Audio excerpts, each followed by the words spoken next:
अगर आप उन चीजों को खरीदते हैं जिनकी आपको जरूरत नहीं, तो जल्दी ही आपको वो चीजें भी बेचनी पड़ जाएंगी जिनकी आपको बहुत जरूरत थी।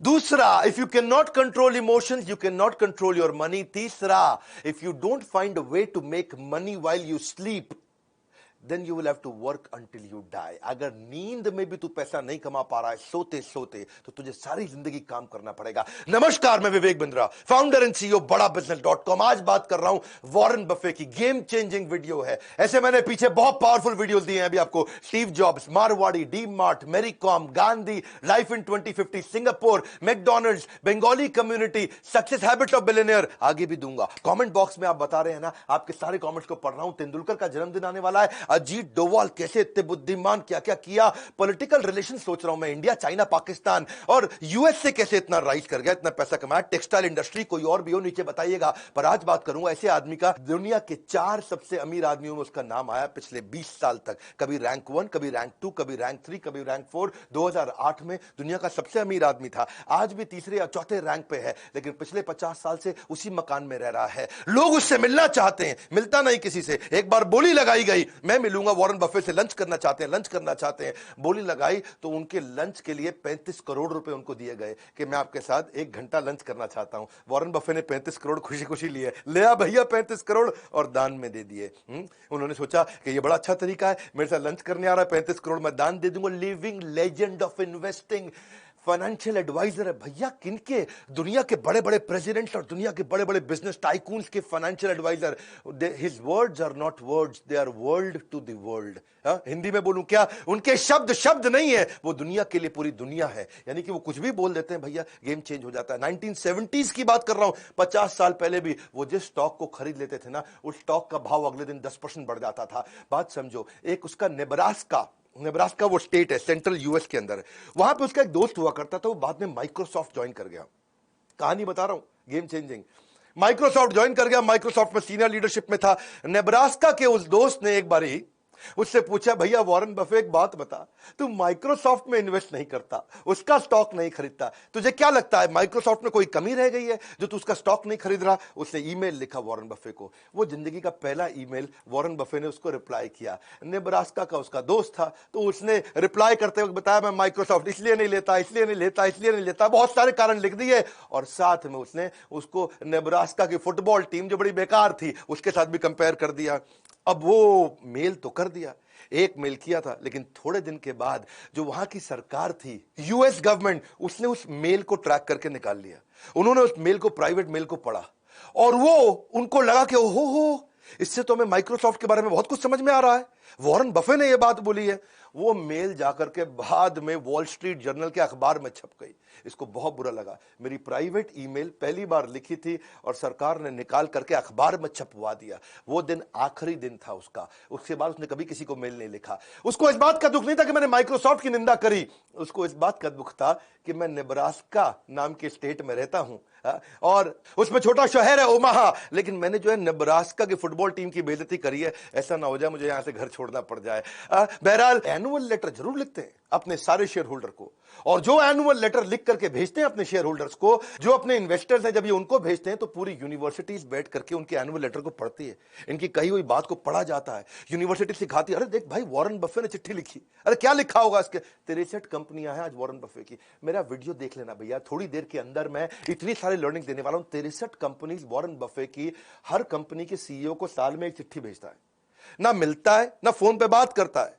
वॉरेन बफे साल में एक चिट्ठी भेज दी और उसमें लिख दिया, भैया तुम्हारा ये गोल है, तुम्हारा ये केपीआई है, ये तुम्हारे की परफॉर्मेंस इंडिकेटर, और ये तुम्हारे इस साल के गोल होने चाहिए, इसको अचीव करके दिखाओ। एक चिट्ठी भेजी, बस हड़कंप मच जाता है। कोई मिलता नहीं, कुछ बात नहीं करता।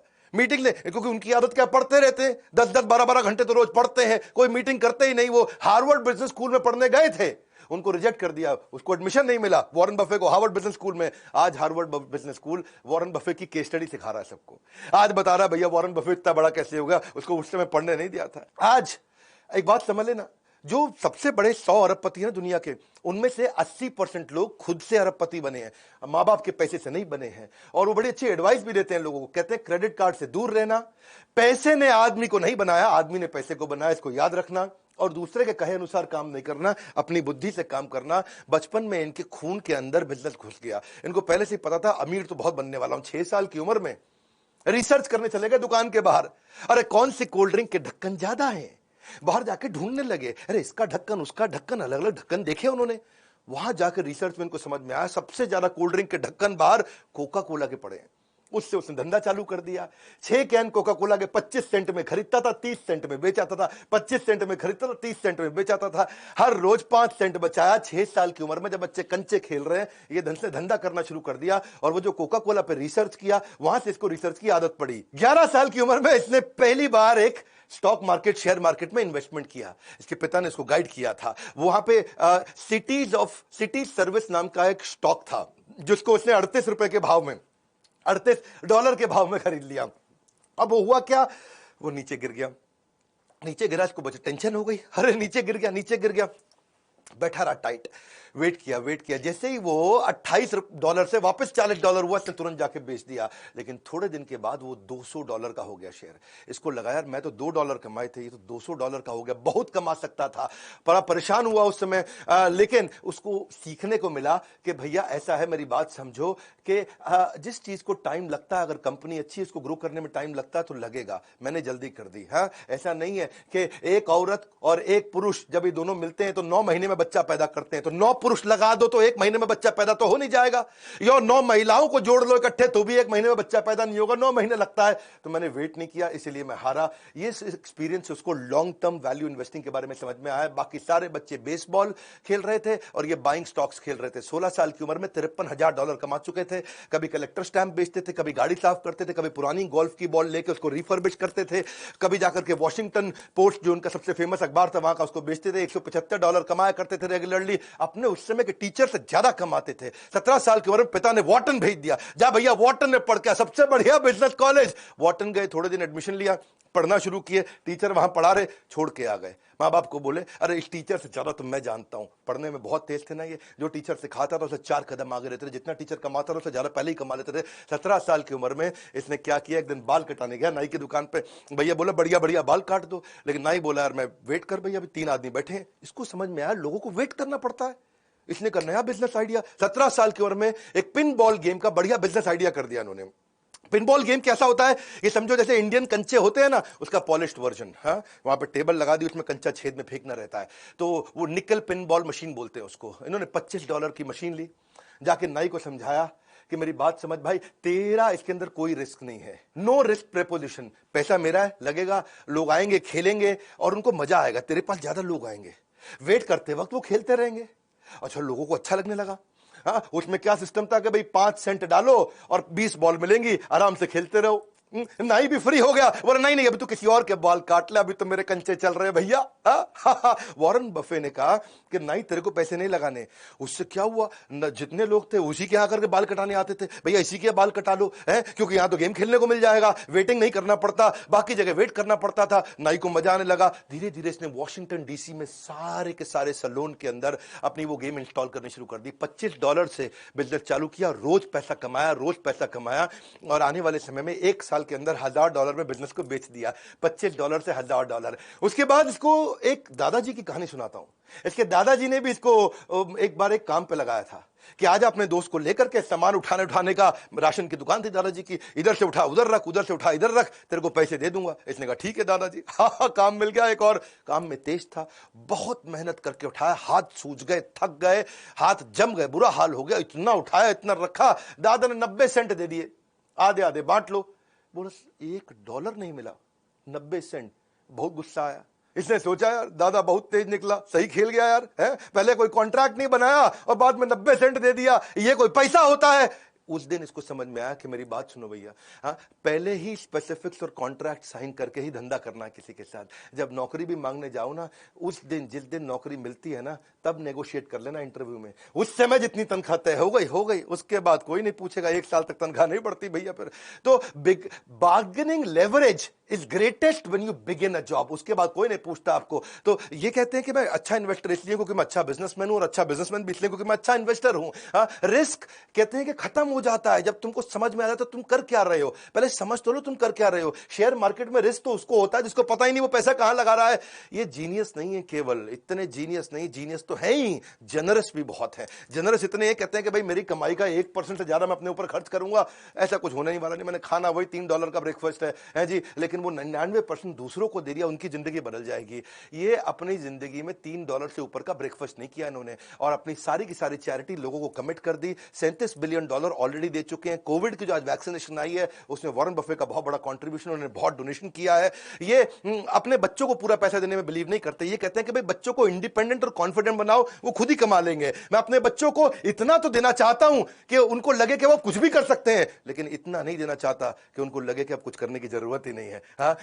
इनको हाईएस्ट सिविलियन अवार्ड भी, जैसे अपने यहाँ भारत रत्न रहता है, वहां प्रेसिडेंशियल मेडल ऑफ फ्रीडम होता है भारत रत्न की तरह यूएस के अंदर, वो उनको बराक ओबामा ने दिया था। बराक ओबामा क्या बोलते हैं, भैया आप मेरी इंस्पिरेशन हो, और ना केवल आप सबसे अमीर हो बल्कि आप सबसे एडमायर्ड और रिस्पेक्टेड भी हो। ये थोड़े लॉयल भी रहते हैं। एक और क्वालिटी बताऊं उनके कपड़ों के मामले में, कपड़े वही पहनते हैं जो एक बार पहन लिए। वैसे चाइना गए थे एक दफा, ये चाइना में वहां एक होटल में रुके हुए, और वहां पे ना एक मैडम ली हुआ करती थी, लोकल दर्जी थी, एक मशीन के साथ में घर में बैठ करके, आसपास किसान की बेटी थी, तब पैसे वाली नहीं थी।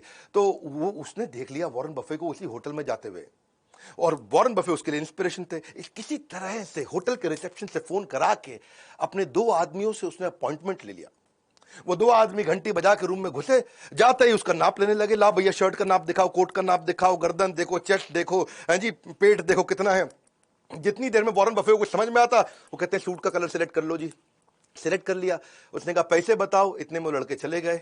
अगले दिन सुबह क्या जबरदस्त स्मार्ट सूट, एकदम बढ़िया स्टिचिंग का, पहुंच गया वॉरेन बफे के पास, और उससे पैसा भी नहीं लिया, तो गिफ्ट कर दिया, क्योंकि वो मैडम ली जो थी वो उसकी बड़ी फैन हुआ करती थी।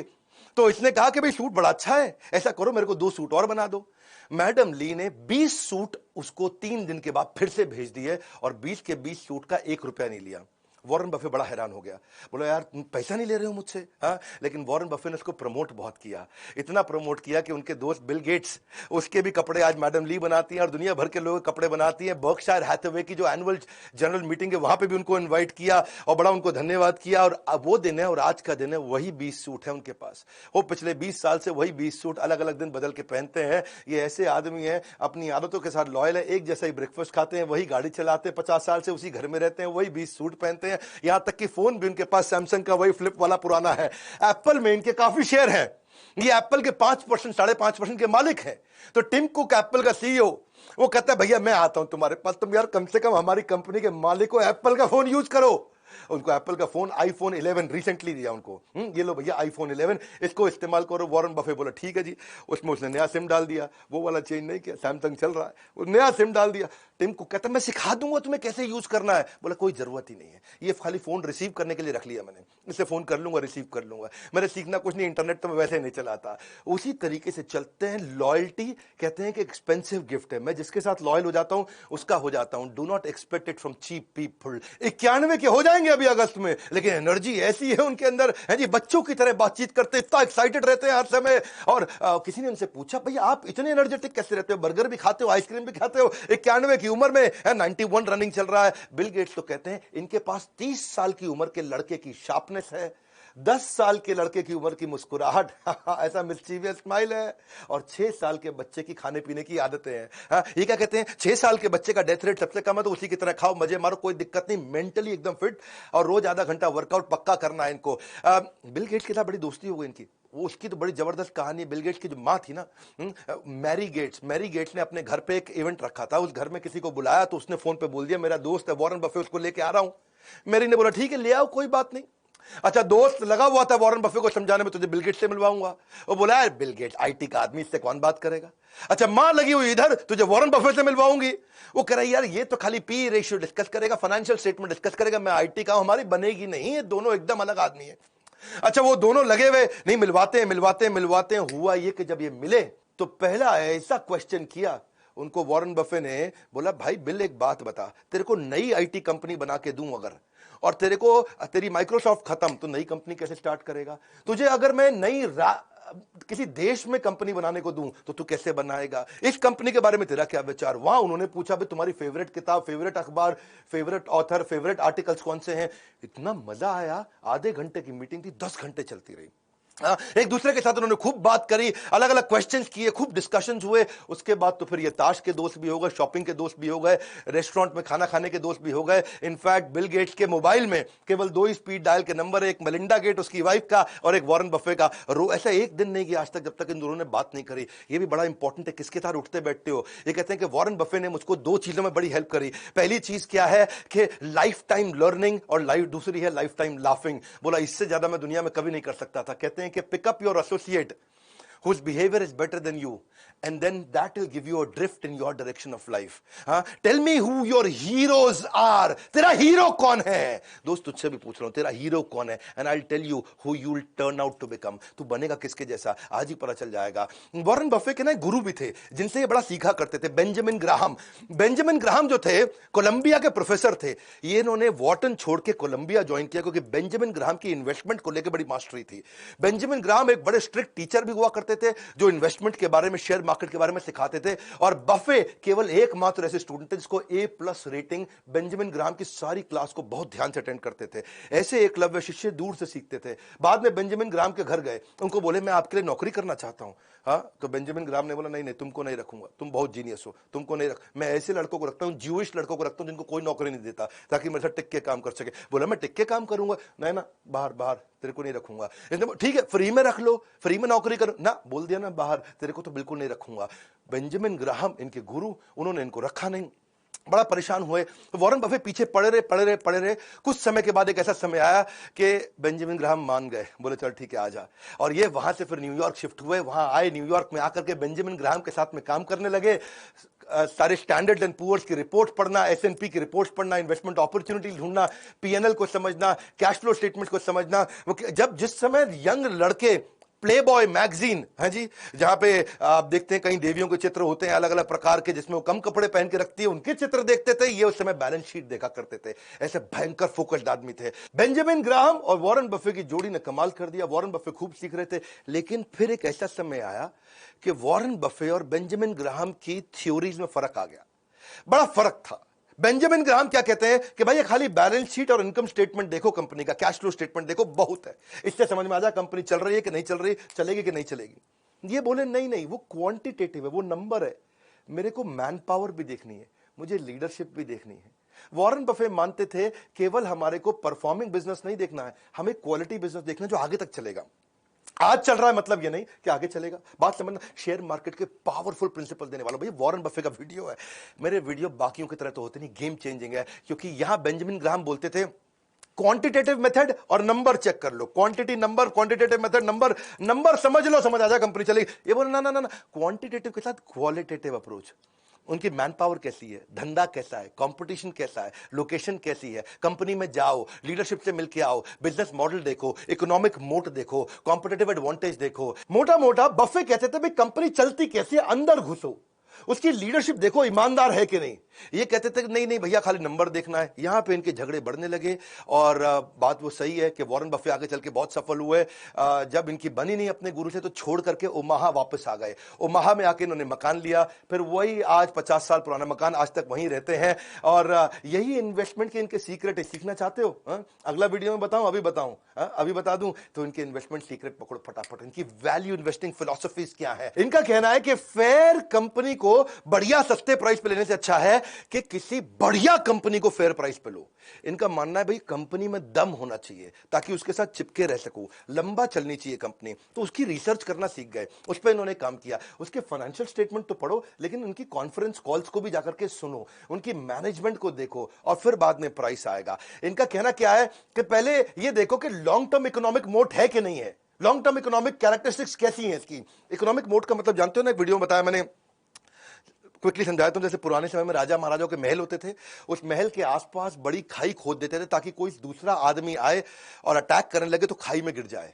ऐसे ही बड़ी बड़ी कंपनीज कुछ ना कुछ ऐसी चीज अपने पास एडवांटेज, कॉम्पिटिटिव एडवांटेज रखती हैं कि दूसरा कॉपी करने लगे तो खाई में गिर जाए, तो कोई दूसरी कंपनी मेरे को कॉपी ना कर पाए। तो ये कंपनी में ढूंढते थे कि ऐसी कोई चीज हो जो लंबे समय तक केवल इसके पास रहने वाली हो, तो उसमें इन्वेस्ट कर देंगे तो लंबे समय तक चलेंगे। तो ये, और बाद में जाके प्राइस देखते थे, कहते प्राइस पहले नहीं देखूंगा, पहले देखो कंपनी में दम है, फिर प्राइस कोशिश करेंगे कि सस्ते से सस्ता मिल जाए। कंपनी की परफॉर्मेंस को चेक करने के लिए उसका रिटर्न ऑन इक्विटी पिछले 5-10 साल का जाके देखेंगे, हिस्टोरिकल परफॉर्मेंस देखेंगे कि भाई कंसिस्टेंटली कॉम्पिटिटर के मुकाबले ये कैसा परफॉर्म कर रही है।